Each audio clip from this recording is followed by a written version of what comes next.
Alam mo ba na sa Guimaras Island, may nangyaring kakaibang insidente na hindi pa rin mapaliwanag ng agham hanggang ngayon?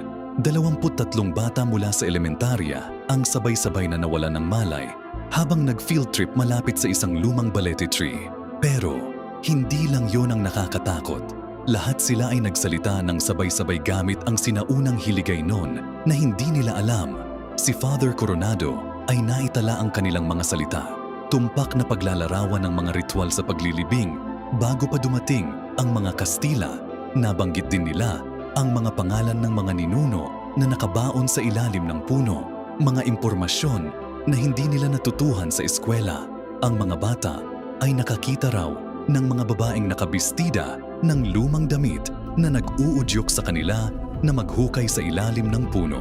Nang hukain ng mga arkeologo ang lugar, nakita nila ang mga buto ng tao at mga gamit mula sa panahon ng mga Kastila, eksaktong sa lugar na sinabi ng mga bata. Ang pinaka-nakakatakot, 3 bata ang hindi na nakabalik sa normal. 30 taon na ang nakalipas, pero hanggang ngayon, sa sinaunang hiligay nun pa rin sila nagsasalita.